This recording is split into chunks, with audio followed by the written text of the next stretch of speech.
Oi pessoal, tudo bom? Meu nome é Elisângela, tá? Eu sou professora de vocês, gostaria de me apresentar, justamente porque nós vamos começar agora uma jornada juntos, né?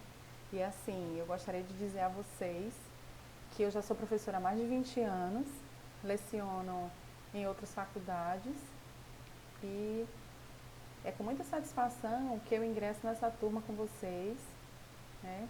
Onde nós vamos desenvolver um estudo na área do direito civil, tá? E dizer a vocês que eu estou muito feliz, né? Pena que nós estamos passando por esse momento, né? De não nos encontrarmos em sala, mas isso é temporário. Em breve estaremos em sala e dará tudo certo, tá? Queria dizer para vocês que, na medida do possível, contem comigo, certo? É, a gente vai se entendendo. Todas as vezes que eu passar uma aula para vocês, um vídeo, por enquanto que a gente está mandando os vídeos, no final eu vou mandar uma atividade referente ao assunto, tá certo? E na próxima aula a gente sempre vai começar com a atividade, a correção da atividade, ok? E eu gostaria que, sinceramente, vocês, através dessa atividade, desenvolvessem o raciocínio de vocês também, tivessem como amigo o vadimécum, que é extremamente importante, tá? Dizer a vocês que a matéria é uma matéria extremamente importante, complexa, demanda da gente um estudo, certo? Falar para vocês que a OAB também, ela cobra muito direito civil e processo civil, né? Então a parte de direito civil ela pega pesado. Aliás, a prova toda, né? FGV pega pesado, tá? Então, assim, a proporção que vocês forem estudando e se dedicando aos conhecimentos, vocês verão que não terão dificuldade quando chegar o período de prova, quando chegar o período de algum trabalho que os professores passarem, né? Na medida do possível, certo? Se reservem um horário fora, né? Esse horário que a gente está aqui mandando o vídeo, mas um horário de dedicação para os estudos, porque nós estamos tendo tempo agora, devido a esse coronavírus, né? Mas eu tenho certeza que vocês estão sabendo ocupar o tempo de vocês, principalmente com os estudos, tá certo? Então, gente, o que foi que eu fiz, né? Eu fiz uma revisão breve, porque eu não sabia de onde vocês pararam, por enquanto. Então, o que foi que eu fiz? Uma revisão dos assuntos, dos primeiros assuntos, de acordo com a ementa, ok? E o primeiro assunto que eu separei aqui para a gente falar foi sobre o direito civil e o direito privado, né? Nós sabemos que dentro do ordenamento jurídico nós temos o direito público e o direito privado. O direito privado está diretamente ligado à área do direito civil e do direito empresarial, né? O direito civil, ele se divide em parte geral e parte especial, certo? Isso vocês também já sabem, eu tenho certeza. O direito empresarial, na verdade, ele antigamente era chamado de direito comercial, né? E com a reforma ele começou a ser chamado de direito empresarial, tá certo? No entanto, o direito civil é o ramo do direito que trata do conjunto de normas reguladoras do direito, né? E obrigações de ordens privadas, né? Então, concernente a pessoas, a direitos, a obrigações, a bens e as suas relações enquanto membros de uma sociedade. Então, enquanto membros de uma sociedade que nós somos, esses relacionamentos sempre existirão. Esses relacionamentos entre pessoas, relacionamento de direitos, de bens, de obrigações, etc. Tá? O direito civil é uma das vertentes do direito privado, tendo como objetivo determinar os relacionamentos em sociedade. Então a gente sabe que direito não é uma coisa fácil, não é um conto de fadas. Direito, né, exige de nós, quanto operadores do direito, que nós possamos estar sempre atento às regras jurídicas, sempre atento ao que a lei determina, sempre atento à jurisprudência, às súmulas, às decisões dos tribunais, tá? Porque essas decisões permeiam outras decisões de outros tribunais e assim sucessivamente, ok?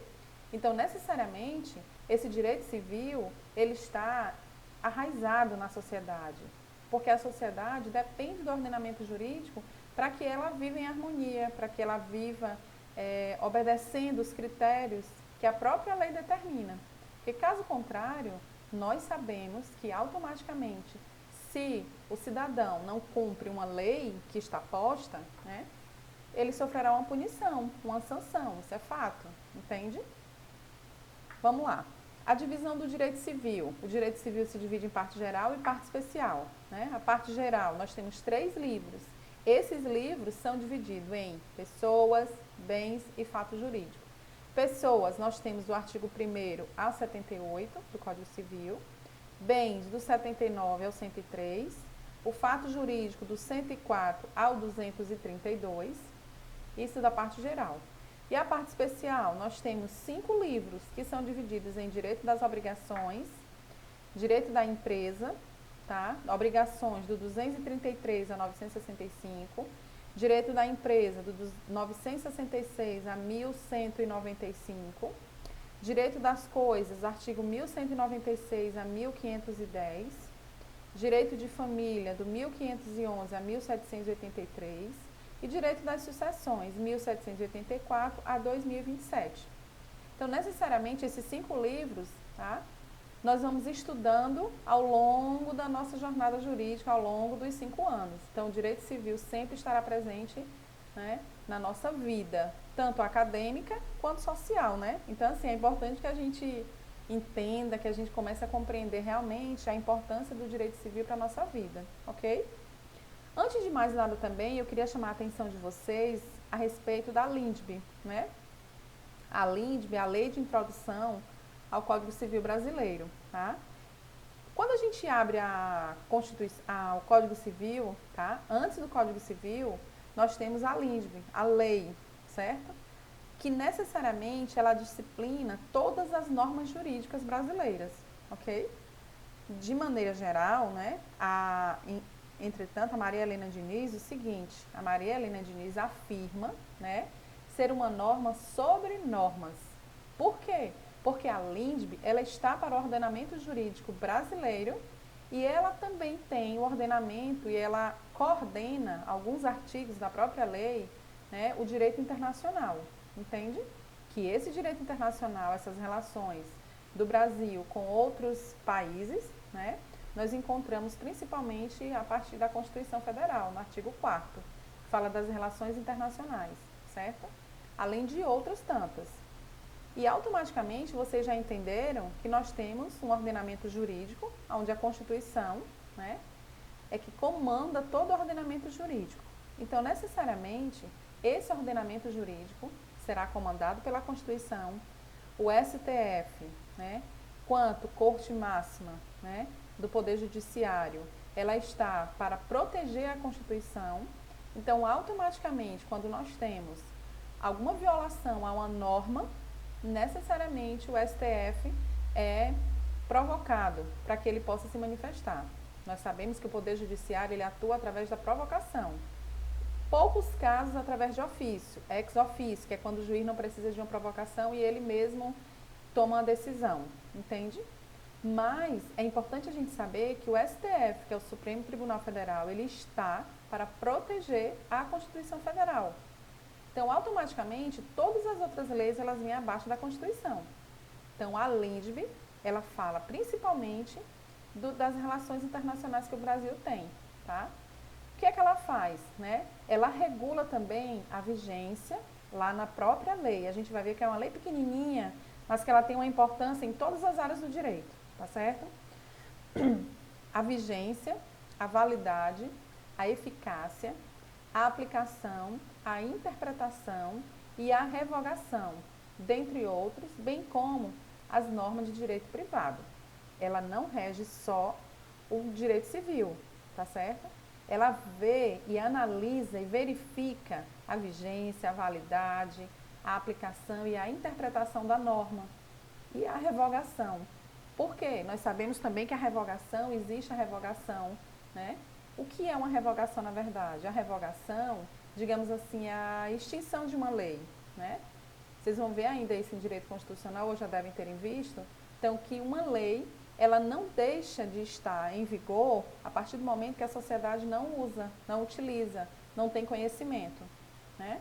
A própria legislação determina que uma lei, ela só deixará de estar em vigor a partir do momento que ela for revogada, né? Ou total ou parcial, ok? A lei de introdução às normas brasileiras é uma lei de introdução às leis, por conter princípios gerais sobre as normas sem qualquer discriminação, sendo aplicável em todo ordenamento jurídico. É o que eu disse. Não existe só para o Código Civil ou só para o Código de Processo Civil. Não. A lei existe para todo ordenamento, tá? E cai muito, tá, gente? E na prova da OAB, cai demais a língua. Podemos destacar os princípios fundamentais do direito civil, ok? Quais são os princípios? Eticidade, socialidade, operabilidade. A eticidade é a importância dos valores e da lei, né, para a melhor condução da vida em sociedade. Então, são os valores éticos, é o respeito que eu tenho com o outro, tá? Que eu tenho a ética social e eu tenho a ética profissional. A ética profissional, nós temos o código de ética da nossa profissão. Como todas as profissões têm o código de ética, né? Então, o código de ética, por exemplo, uma das normas do nosso código de ética é falar justamente sobre a publicidade e a propaganda, que o advogado, ele não pode fazer, né, a publicidade e a propaganda como a maioria das empresas fazem, para vocês melhor entender, tá certo? Tem que ser uma propaganda discreta, ok? Você pode sim mandar a mala direta para o seu cliente, conversar com ele pelo WhatsApp, mas você não costuma ver outdoor, você não costuma ver propaganda em TV, né? Comercial de determinadas empresas. Por que isso não acontece? Porque o código de ética determina. E se você vier a fazer, você vai responder um processo perante a ordem, entende? E é muito feio para o advogado ele responder um processo, né? Um processo por desobediência ao próprio código de ética da sua profissão. Então, turma, vocês há de entender que se eu decido ser advogado, né, eu como operador do direito e como colegas que nós somos de profissão, nós precisamos entender que nós precisamos obedecer, né, acatar, entende? Ele fala do código de ética, mas levando para a ética profissional, e aí eu estou fazendo um parâmetro com o nosso código, né, com o estatuto, ele significa dizer que se você não acata a ética profissional, automaticamente você vai ser punido. Existe uma sanção, ou uma advertência, ou uma suspensão, não sei, dependendo da infração que você venha cometer, ok? Portanto, o próprio direito civil, né? O próprio direito civil, a teoria geral do direito civil, que é a nossa disciplina, ele destaca esses princípios, e a eticidade é justamente essa, tá? Para que haja ética, haja respeito entre as pessoas que estão em sociedade. E um exemplo que eu coloquei sobre a falta de eticidade é a boa-fé objetiva nos contratos. Então, quando você faz um negócio jurídico, a boa-fé no contrato, né, você tem que ter, entende? É a ética, é o negócio jurídico que foi fechado com o seu cliente. Isso é a boa-fé. Automaticamente, se você não teve boa-fé, você vai responder por ele. Outro princípio que eu posso destacar aqui é o princípio da socialidade, ok? É a ligação direta entre o agir do operador do direito e a sua interferência na dimensão social. Por exemplo, o direito coletivo, né? O direito coletivo estariam em prevalência frente aos direitos individuais do cidadão. Ou seja, a sociabilidade significa dizer que a dimensão social ela é mais importante do que o individual, entende? Então, o coletivo, ele está para ser protegido, ok? Então, não é que o indivíduo, de um modo geral, ele não tenha, digamos assim, ou ele não necessite da sua proteção jurídica. Claro que não, ele também precisa. Mas esse princípio, ele fala justamente do critério da socialidade, é o critério que valoriza o direito coletivo, ok? Vamos lá.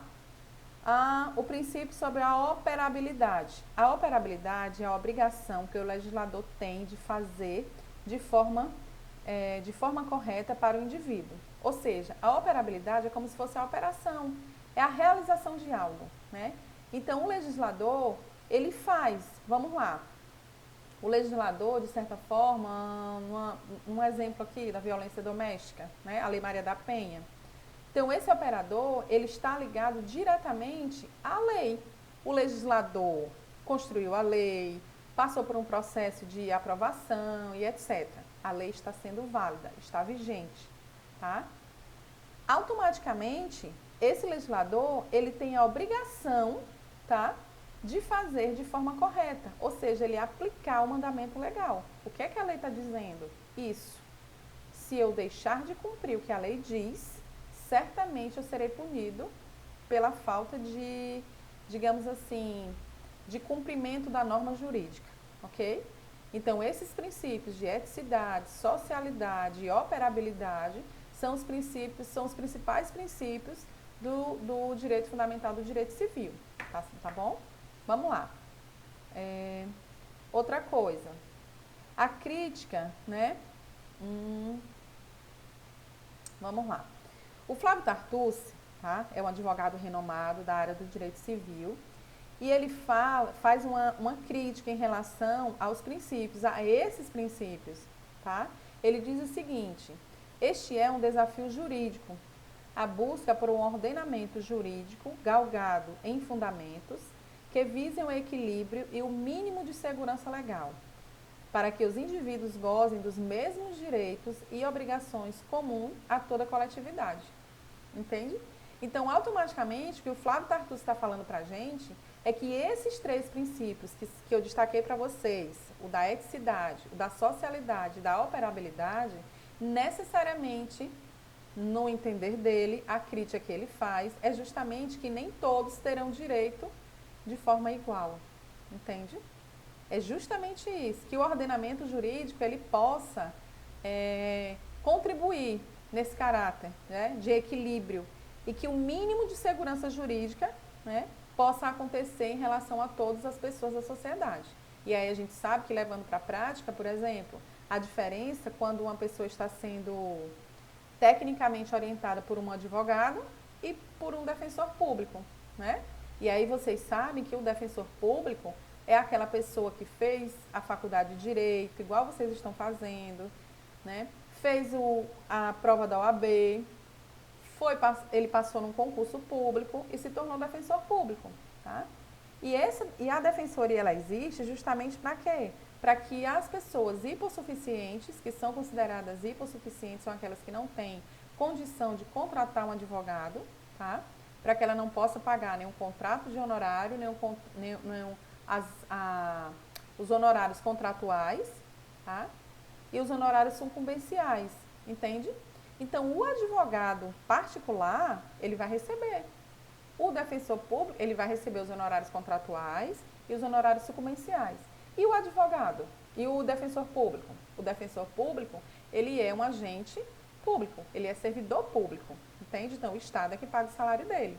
Então, as pessoas que não têm condição de pagar, que têm uma renda baixa, vão procurar a defensoria para que seja feita a justiça. Muito bem. E aí? De acordo com o que o Flávio diz, né? O que o Tartucci diz. É justamente esse equilíbrio. Será que haverá esse equilíbrio de maneira igual para as partes? Um que está tecnicamente sendo acompanhado por um advogado e o outro que está tecnicamente sendo acompanhado por um defensor público. Entende? Então, de certa forma, a gente há de convir e fazer as nossas deduções, né? Que, afinal de contas, nós, quando estudamos, nós precisamos analisar, né, a opinião, mas também precisamos ter a nossa. Ou seja, se você é contra ou é a favor a certas críticas que o próprio Flávio Tartucci traz para a gente. Enfim, eu separei aqui para vocês também para falar sobre as fontes do direito, tá? Na nossa revisão inicial aqui, que a gente está no primeiro momento sobre a revisão, tá? As fontes do direito, nós temos as fontes formais e as fontes materiais, não é isso? E automaticamente as não formais e as formais. As formais, elas são divididas em primária e secundária. Primária é a lei, a civil law. A secundária é a falta dela, que o ordenamento vai trabalhar com a analogia, os costumes e os princípios gerais do direito. Tanto é, gente, que eu deixei aqui separado para a gente ver. Quando a gente fala da fonte formal, né, e a gente fala da fonte secundária, que é na falta da lei, o próprio Código Civil, ele estabelece para a gente, lá na LINDB, que eu disse para vocês, né, e ele define, ó, deixa eu ler aqui para vocês verem.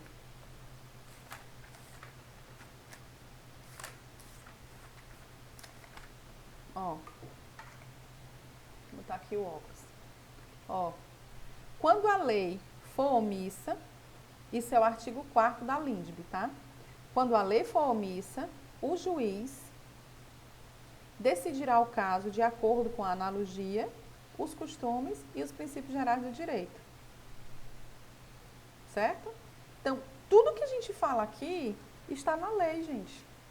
Tudo que o juiz, que o operador do direito tem que trabalhar, ele tem que encontrar, né, o seu respaldo jurídico dentro da lei. Onde é que está? Onde é que a lei deixou? Eu posso encontrá-la onde? Entende? As fontes não formais, elas se dividem em doutrina, jurisprudência e equidade. Tá?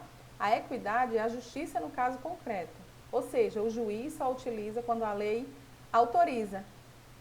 Então, a doutrina, né? E a equidade. Olha aqui, ó, a equidade que ele diz no artigo 5º da própria LINDB, ó. Aqui. Artigo 5º. Na aplicação da lei, o juiz atenderá aos fins sociais. Esses fins sociais é justamente a equidade, o caráter, né, de justiça para todas as pessoas, certo? E aí ele diz, os fins sociais a que ela se dirige e as exigências do bem comum. Então, essa equidade é fazer com que as pessoas tenham direitos iguais, que elas não sofram, né? Por exemplo, por uma falta de dinheiro que ela não tenha para contratar um advogado. Entende, pessoal? É isso. A doutrina são os autores de livros que nós temos, a jurisprudência dos tribunais, né? Inclusive, na aula de hoje, no último slide, eu tenho eu coloquei 2 jurisprudências, né, para que a gente visse e a gente vai conversar sobre ela, tá bom? Olha lá. A pessoa, vamos começar a falar de pessoa, tá certo? Eu separei um slide, vou mandar esse slide para vocês, ok? Pelo grupo, vocês vão acompanhar e na próxima aula a gente começa a aula já falando, corrigindo o exercício, ok? Olha lá, a pessoa natural é mesmo pessoa física. Só que para o direito, nós chamamos pessoa natural, né? Para o direito civil. Para a área, por exemplo, a área empresarial, né? Nós temos o direito à pessoa jurídica e à pessoa física. Então, dentro do nosso ramo do direito inicial, para nós chamamos pessoa natural. E quem é a pessoa natural? É o ser humano, que ele tem o quê? Capacidade. Então, cada um de nós temos capacidade, entende? Vamos ver depois e entender o que é essa capacidade. Vamos lá. Ó, é o sujeito provido de direitos e obrigações a partir do seu nascimento com vida. E aí, o artigo 2º do Código Civil, ele também afirma isso, tá? Então, quem é a pessoa natural? É o sujeito provido de direitos e obrigações. Provido de direitos e obrigações, tá? Onde? A partir do seu nascimento com vida. Vamos ver o que é que diz o artigo 2º. Olha lá. A personalidade civil da pessoa começa do nascimento com vida. Mas a lei põe a salvo, desde a concepção, os direitos do nascituro. Olha que importante, gente. Ok? Vamos para frente, vamos seguindo para a gente entender melhor. No entanto, para que seja adquirida a personalidade jurídica, os doutrinadores afirmam que todas as pessoas são detentoras da chamada personalidade jurídica, ou direitos da personalidade, que é definida como a aptidão para adquirir direitos e contrair deveres, e devido a isso são considerados como sujeitos de direito. Então, o que ele está mostrando para a gente é que qualquer um de nós, né, de acordo com a doutrina, nós somos considerados pessoa jurídica também. Porque se você contrata um negócio, é um negócio jurídico, entende? Mas na realidade, na prática, o que é que a gente observa? Que a pessoa jurídica é aquela que tem a empresa, né? Mas o doutrinador, ele coloca pra gente aqui, ó, o direito de personalidade, a aptidão para adquirir direitos e contrair deveres. É um negócio jurídico entre as partes. Beleza? Vamos lá. Aí eu separei para vocês aqui as principais correntes, tá? E aí a gente ainda tá fazendo a revisão, ok? Fazendo a revisão inicial do material que eu deixei para vocês, a gente começou pela emenda, tá certo, gente? Ó, e eu espero que vocês gostem do fundo do meu coração, porque foi bem pensado, foi bem trabalhado, foi com carinho que eu fiz para vocês, ok? Ó, As correntes doutrinárias e jurídicas, elas definem 3 tipos de corrente em relação à personalidade jurídica, né? Aos direitos da pessoa. Nós temos a teoria natalista, a teoria da personalidade condicional e a teoria concepcionista. A teoria natalista, ele afirma que a personalidade civil somente se inicia com o nascimento com vida. Então, se a pessoa nasceu com vida, né, ele não é considerado... Se ele nasce sem vida ou nasce há pouco tempo ele morre, ele é considerado natimorto, né? E aí também há uma discussão doutrinária em relação ao natimorto, mas que não é o caso. O nosso caso agora é quem nasce com vida. Então, a teoria natalista, ela diz que a personalidade civil da pessoa, né, somente se inicia com o nascimento com vida. Todavia, a teoria da personalidade condicional, e aí a condição, né, a aquisição da personalidade depende do nascimento com vida. Para que ela seja enquadrada nessa teoria, de acordo com os doutrinadores, a condição é o nascimento com vida. Terceira teoria, a teoria concepcionista. O nascituro é pessoa humana, tendo os direitos da personalidade desde a concepção, que é a corrente majoritária. Sempre, pessoal, no ramo do direito, nós vamos ter a corrente majoritária e a corrente minoritária. A corrente majoritária são aqueles doutrinadores, e aí os doutrinadores são os autores de livros. Para a gente, no ordenamento, a gente chama doutrinador, né? Eles necessariamente têm um respaldo no mundo jurídico.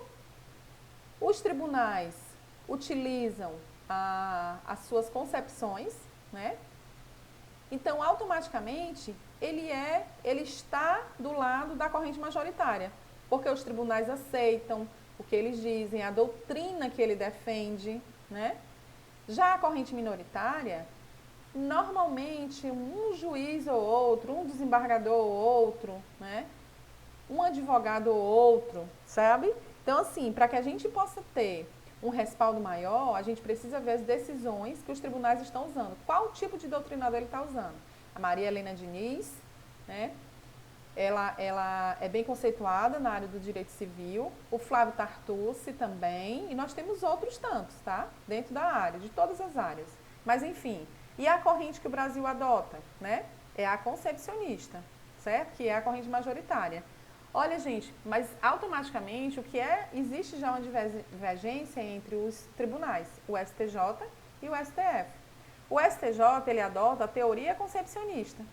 E o STF, a teoria natalista e a teoria concepcionista. Entende? Então, automaticamente, que acaba de certa forma, né, gente, sendo muito parecida, né? Porque, ó, a teoria natalista, né, a personalidade civil somente se inicia com o nascimento com vida. E a concepcionista, pessoa humana tendo o direito da personalidade desde a concepção. Entende?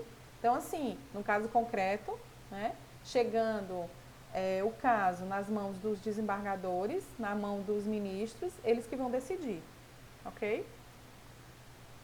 A capacidade civil é a aptidão para adquirir direitos e os exercer por si só. A capacidade de direito é aquela que se estabelece como sendo a aptidão para a obtenção de direitos e deveres e inicia com o nascimento com vida.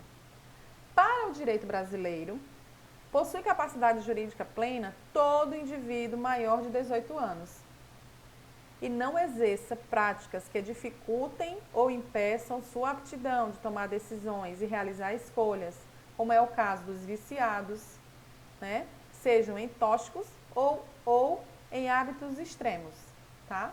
Então, se a pessoa não é envolvida a nenhum caso que o próprio código diz, né? Para que ele seja considerado incapaz, digamos assim, né? Então, necessariamente, ele possui capacidade plena a partir do momento que ele é maior de 18 anos, certo? Quando ele adquire a capacidade plena dele de acordo com a legislação. Agora, vale ressaltar aqui, gente, que, por exemplo, cidadão, né? Para a lei, você só é considerado cidadão a partir do momento que você tira o seu título de eleitor, né? Você tirou o título de eleitor, por quê? Porque eles entendem que você está apto a participar da vida política do país. Porque a nossa participação onde é? Na eleição, né? Nós vamos votar, querendo ou não, gostando ou não, nós somos obrigados a participar. E aí, às vezes, os alunos dizem assim, professora, mas nós estamos no Estado Democrático de Direito e eu sou obrigada a votar? Sim, nós somos obrigados a votar. Porque o Estado Democrático de Direito não significa dizer que nós estamos amparados a não acatar as leis do nosso país. Pelo contrário, né? O Estado ele é soberano e aí um dos direitos fundamentais que está no início da Constituição Federal é a soberania do país. Ele só é soberano automaticamente porque nós temos as nossas leis. Os Estados Unidos não podem impor, né, nenhuma regra que o Brasil vai ter que cumprir, porque nós temos os políticos, nós temos as casas legislativas, né? Então, automaticamente, nenhum país pode invadir o outro, entende? Nem externo, nem interno.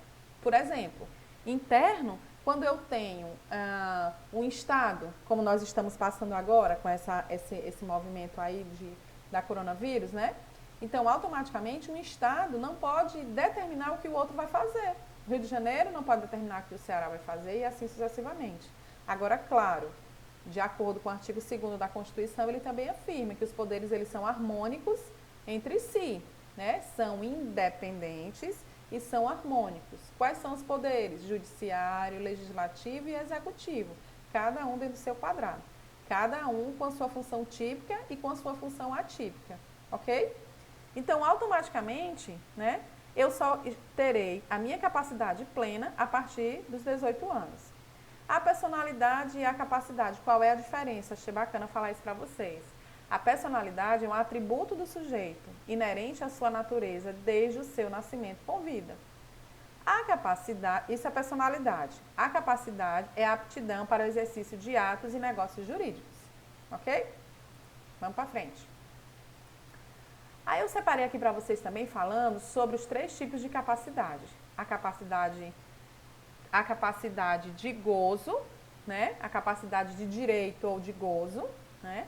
A capacidade de fato ou de exercício, a capacidade plena, que é a soma da capacidade de direito com a de fato.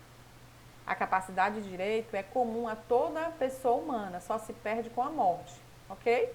Então, a capacidade de gozo e de direito significa o seu direito, né? Então, vamos lá, você, a partir dos 16 anos, você tem direito de tirar um título de eleitor, né? E você vai gozar desse direito aos 16 é facultativo, mas a partir dos 18 é obrigatório, entende? Então, fica a seu bel prazer, mas claro, em algumas situações, né? Porque a gente sabe que a justiça ela não é tão boazinha assim, a legislação, entende? Mas cada caso é um caso. A capacidade de fato ou de exercício é justamente as pessoas que são capazes de responder pelos seus atos, pelas suas ações, ok? A capacidade plena, que é a soma da capacidade de direito com a de fato, que você tem de responder. E ela só termina essa capacidade com a morte, beleza? Já que nós falamos de capacidade, vamos falar também da incapacidade, ok? A incapacidade, ela se divide em incapacidade relativa e incapacidade absoluta. Olha lá. A incapacidade de uma pessoa é tida como exceção. É uma exceção a pessoa ser incapaz. A regra é a capacidade. Tá? E devido a isso, a lei prevê taxativamente as hipóteses em que alguém pode ser considerado como incapaz. Então, a pessoa só pode ser considerada incapaz se ela se enquadrar naquelas normas que a própria legislação determina. O Código Civil, ele diz taxativamente quais são, ok? Se não for enquadrado naquilo ali, para a justiça, ela não é considerada incapaz. As hipóteses, alguém pode ser considerado como incapaz. Geralmente, a incapacidade é atribuída a alguém para proteger aquele que não tem discernimento, maturidade ou alguma doença que o torne vulnerável. Maria Helena Diniz expõe que a incapacidade é a restrição legal ao exercício dos atos da vida civil, devendo ser sempre encarada estritamente, considerando-se o princípio de que a capacidade é a regra e a incapacidade é a exceção. É o que eu acabei de dizer, né? A capacidade é a regra, pressupõe que todos nós temos a capacidade de fato, a capacidade de exercício, a capacidade de gozo, a capacidade plena para realizar os negócios jurídicos, para viver em sociedade, para responder sobre os seus atos. Entende? Mas, todavia, existe também os incapazes. E aí a gente vai ver, né, a diferença entre um e outro. Aí eu tenho a incapacidade absoluta e a incapacidade relativa. O Código Civil determina isso. A incapacidade absoluta, no qual o sujeito necessita de estar representado por pessoa com capacidade civil plena, aqueles que têm sua vida gerida pelo representante. E para o Código Civil, vamos ver quem é que ele diz que tem incapacidade absoluta? Ó. Gente, quem não tem ainda o Vadimerc, depois compra, tá? Que aí a gente precisa para... Ó, artigo 3º do Código Civil. São absolutamente, né? São absolutamente incapazes de exercer pessoalmente os atos da vida civil os menores de 16 anos. Então, para a lei, ele diz isso, incapacidade absoluta, né? Então, o artigo 3º diz para nós quem é o incapaz, é o menor de 16 anos, só ele, certo? E aí ele precisa o quê? Precisa de um representante que possa gerir a sua vida, beleza? Vamos para o segundo. A incapacidade relativa impõe-se estar o sujeito de direito assistido por pessoa com capacidade civil plena. Os assistentes possuem o papel de assegurar a regularidade dos atos praticados ou negócios celebrados pelo assistido. Olha que interessante. Para o que é enquadrado na incapacidade absoluta, ele precisa de um representante. Para quem está enquadrado na incapacidade relativa, ele precisa ser assistido. Entende? Ó, aí o código diz pra gente, no artigo 4º da legislação do Código Civil, são incapazes relativamente a certos atos ou a maneira de os exercer.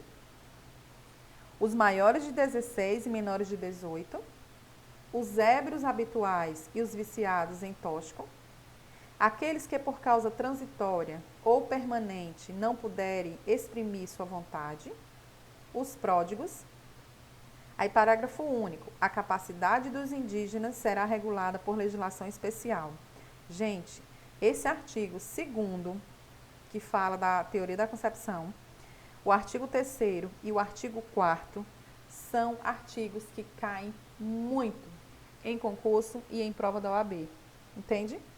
E assim, a gente vê que na maioria das vezes as questões, né? Porque aqui no final a gente sempre vai estar fazendo exercício para que você concretize, veja que realmente não é tão simples como a gente imagina. Porque quando a gente vê a teoria, a gente ouve, a gente estuda a teoria, é uma coisa. Quando você vai para a prática do exercício, é ali onde você vai solidificar o conhecimento. E você vai ver se realmente você aprendeu ou não. Ou se precisa melhorar ainda mais os seus estudos, entende? Então, automaticamente, esses artigos são os que têm mais incidência. Vamos lá. Aqui, gente, falando sobre a incapacidade, nós temos uma novidade, né? Por quê? Deixa eu mostrar para vocês, ó. A observação que eu coloquei no slide de vocês, o Estatuto da Pessoa com Deficiência. Ele traz pra gente uma novidade aqui, tá certo? Que é a teoria das incapacidades. A lei é a Lei 13.146 de 2015, que é o Estatuto da Pessoa com Deficiência. E aí ele faz uma ressalva, né? A teoria das incapacidades, ele diz o seguinte: portanto, ocorreu a inclusão, né? A inclusão do deficiente mental nas relações jurídicas, uma vez que não é mais possível falar da interdição por falta de capacidade quanto a essas pessoas. Antigamente, as pessoas eram interditadas, né? Mas hoje não é mais. Olha aqui o que ele diz, né? Inspirada na Convenção Internacional sobre os Direitos das Pessoas com Deficiência e em seu protocolo facultativo em 2007 e a promulgação da Lei 13.146 de 2015, denominada como Lei Brasileira de Inclusão da Pessoa com Deficiência, que é o Estatuto da Pessoa com Deficiência, tá? Surgiu para adequar nosso ordenamento aos parâmetros internacionais de inclusão e estabelecer diversas garantias aos portadores de deficiência, de modo a garantir aos portadores de deficiência o exercício de seus direitos de forma plena, visando a liberdade e a equidade. Então, necessariamente, a gente sabe que existe, pessoal, algumas restrições, né? Não vamos dizer que não existe. Que toda pessoa com deficiência, ela automaticamente, né? Ela pode exercer determinados atos. A gente tem a consciência e o bom senso que não. Mas, quando houve essa nova lei, né? Que veio regulamentar esse artigo 3º e 4º, principalmente em relação às pessoas com deficiência, né? Entretanto, vem afirmando justamente o quê? A crítica que os doutrinadores fazem, né? Porque eles dizem o seguinte, ó, em regra, a pessoa com deficiência, né? Para a pessoa com deficiência, a lei confere a capacidade para essas pessoas. Entretanto, os doutrinadores, né? Afirmam o seguinte, se os deficientes detêm o discernimento necessário para resolver suas questões sozinhos, e se essas garantias são efetivas, né? Mas se falta autodeterminação para esse sujeito, não se pode dizer que são plenamente capazes, né, gente? Só, pessoal, que é interessante, porque assim, há uma crítica, e aí é o que eu digo a vocês, o ordenamento jurídico, ele não é tudo muito bonitinho, muito encaixadinho, muito fofinho, né? Não, o ordenamento jurídico é isso, como a sociedade é, feita de consensos e conflitos. E aí vem a interpretação, entende? Então, automaticamente, o que ele está dizendo é que se a pessoa, né, com deficiência, ela tem que ter a liberdade de escolha e a equidade, ou seja, para que ela não seja desassociada do meio, né? Para que ela esteja incluída no meio social e ela tenha alguns direitos inerentes, sim. Mas se ela não puder, se ela não tiver essa plena capacidade? A lei diz que tem, mas vamos lá. A convenção, entretanto, considera pessoas com deficiência as que têm impedimento a longo prazo de ordem física, mental, intelectual, sensorial, os quais, em interação com diversas barreiras, podem obstruir sua participação plena e efetiva na sociedade em igualdade de condições com as demais pessoas. Então, a intenção da lei é que ela tenha igualdade de condições como as outras. Mas a crítica dos doutrinadores é justamente por isso. Porque dependendo, ela, por lei, ela pode ter, né, a pessoa com deficiência, um impedimento a longo prazo de ordem física, mental, intelectual, sensorial. Ok. A gente sabe que algumas pessoas, elas conseguem, outras não. E aí? Essas que não conseguem, entende? Vamos lá. O artigo 12 estabelece que as pessoas com deficiência gozam de capacidade legal em igualdade de condições com as demais pessoas em todos os aspectos da vida. Gente, no caso concreto, é o Poder Judiciário que vai definir como será, havendo um conflito, né? Porque se a pessoa não puder, necessariamente não tiver a condição intelectual, né, ou física, dependendo da situação em si, né, o Poder Judiciário é que vai definir como é que vai ficar, entende? Mas partindo da legislação, partindo da lei, o Estatuto autoriza, né, e o que funciona, o que é válido é justamente isso, que as pessoas com deficiência, elas precisam ter igualdade de direitos como as outras, ok? Vamos lá. Desse modo, o fim a que se destinou o Estatuto da Pessoa com Deficiência foi a inclusão social e jurídica, a aplicação do princípio da igualdade, além de buscar a dignidade do deficiente, garantindo-lhe direitos que são comuns a todos. Por exemplo, direito de casar, né? Então, a lei afirma que eles têm esse direito, entende? E realmente, gente, eles têm esse direito. Mas aí a gente vai naquela situação das pessoas que não têm essa condição intelectual, né? Ou física mesmo, de querer ter um relacionamento com uma pessoa. Compreende isso? Então, é aí o que ele está dizendo pra gente, ó. Que a intenção da lei foi da inclusão social, né? Porque as pessoas com deficiência não se sentiam incluídas, né? E jurídica. Então, juridicamente, se a pessoa com deficiência quiser casar, ela tem todo o direito. Ela não pode ser, né? Não pode ter um representante. Pelo contrário, entende? Dentre esses direitos, observa-se que um ponto apreciado pelo Estatuto foi a tutela do direito do deficiente de construir uma família e exercer a sua sexualidade, como bem cita o artigo 6º da referida lei, né? O artigo 6º da lei 13.000, ai gente, preciso do óculos, 13.146 de 2015, tá?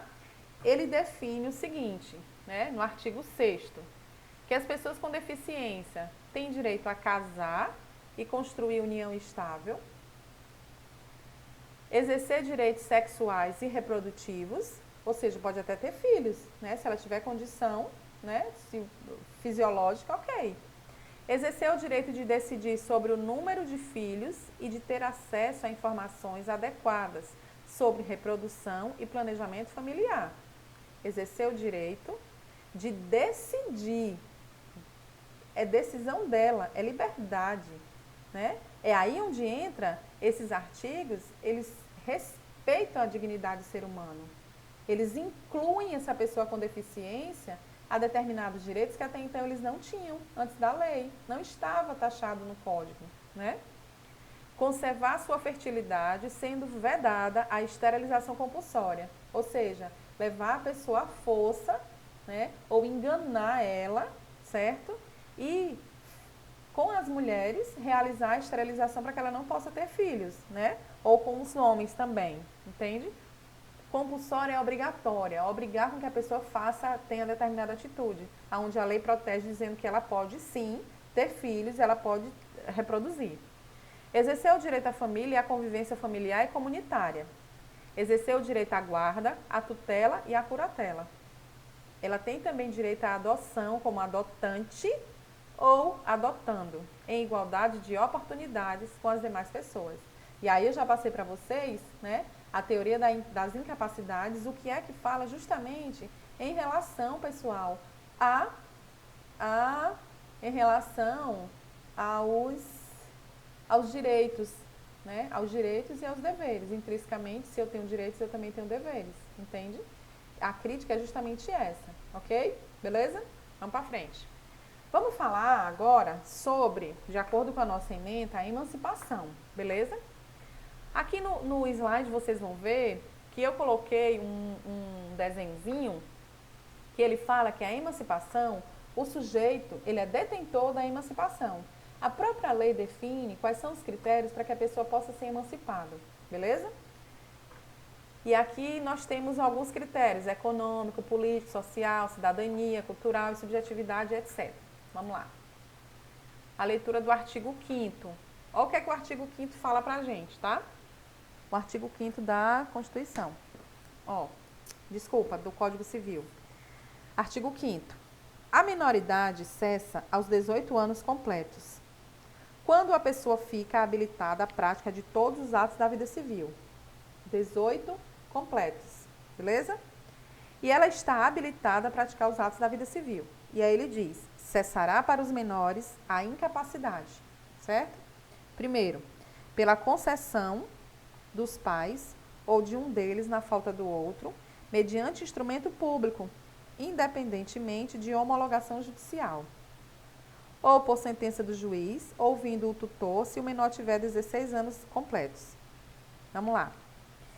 Ele fala que cessará para os menores a incapacidade pelo casamento.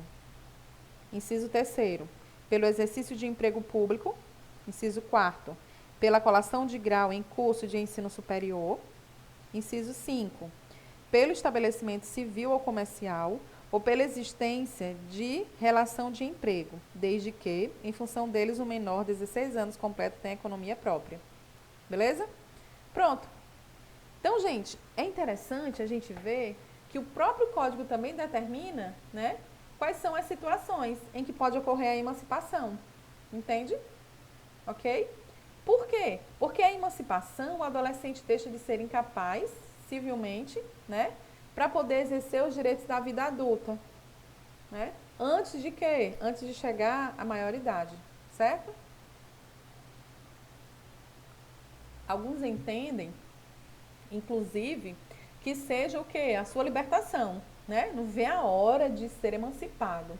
Por exemplo, eu na época, né? Na época que eu fui emancipada, mas eu fui emancipada automaticamente pelo casamento, né? E naquela época, a maioridade, né, não era ainda os 18 anos, era 21, entende? E aí eu casei com 19. Então, automaticamente, essa emancipação, ela foi decorrente do casamento, certo, gente? E aí você vê a sua independência, a sua liberdade em comprar, em vender e fazer negócios jurídicos, né?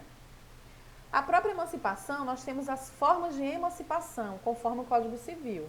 O Código Civil estabelece 3 formas de emancipação. Nós temos a emancipação voluntária, a emancipação judicial, tá? E a emancipação legal.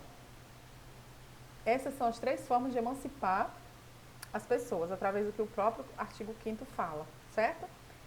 Vamos lá para a emancipação voluntária. O que é que ele diz? A emancipação voluntária decorre da concessão dos pais. Voluntária. Eu quis, né? Os pais quiseram. Ou de um deles. Caso seja comprovada a ausência do outro. O processo deve ser realizado em cartório através de uma escritura pública, sem necessidade de homologação judicial. Neste caso, deverá ter no mínimo 16 anos completos. Certo? É isso que a lei diz, a emancipação voluntária. Beleza?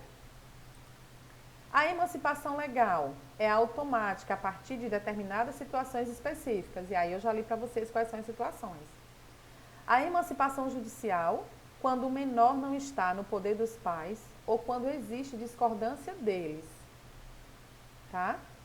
Sobre a situação. Neste caso, o pedido de emancipação será decidido pelo Poder Judiciário.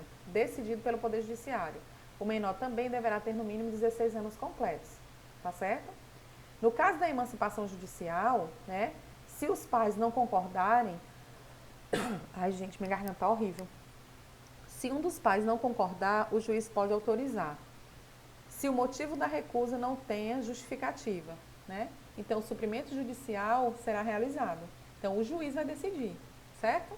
Quando fala da emancipação judicial, ok? Vamos para frente. Aqui, gente, foi tão interessante que eu trouxe para vocês, foi um artigo, uma decisão do STJ, né? Que ele fala que em 2019, um rapaz foi participar do concurso público, certo? E aí ele diz o seguinte, ó, é uma decisão do STJ de 2019. A primeira turma analisou o mandado de segurança em que um candidato ao cargo de oficial da Polícia Militar foi excluído do concurso porque não tinha 18 anos completos no dia da convocação para o programa de formação. O ato de convocação ocorreu 9 dias antes do candidato, que já era emancipado, atingir a maioridade. O mandado de segurança foi indeferido pelo Tribunal de Justiça de Mato Grosso. Para o tribunal, a natureza do cargo de policial militar justifica que as especificações de idade sejam preconizadas no edital do certame, sem que isso implique lesão ou afronta aos princípios constitucionais. O relator do recurso em mandado de segurança, então significa o quê? Que o relator deu a opinião dele. O ministro Sérgio Cuquina afirmou que, por disposição legal, a atividade administrativa deve se pautar, entre outros, pelo princípio da razoabilidade, com a consequente adequação entre meios e fins, além da observância do interesse público. Segundo o ministro, a exigência feita pelo edital de idade mínima de 18 anos na data da matrícula do curso de formação decorreu de mera interpretação da Lei Complementar Estadual, que na verdade prevê a limitação de idade para ingresso na carreira militar. Essa interpretação, que em outro contexto poderia ser tida como lícita, em outro contexto, foi aplicada com tal rigor no caso concreto que, a pretexto de cumprir a lei, terminou por feri-la. Isso disse o ministro, né? Para o relator, a pretexto de cumprir a lei, a exclusão do candidato desconsiderou a adequação entre meios e fins, impôs uma restrição em medida superior àquela estritamente necessária ao atendimento do interesse público e não interpretou a lei da forma que melhor garantisse o atendimento do fim público. Certo? Eu vou deixar para que vocês leiam, para que vocês façam as ponderações de vocês e na próxima aula a gente conversa sobre essa decisão, tá certo?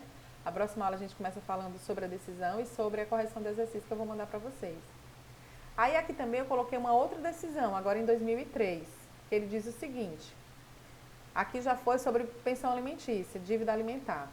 No âmbito do direito de família, as questões relativas à emancipação são decisivas.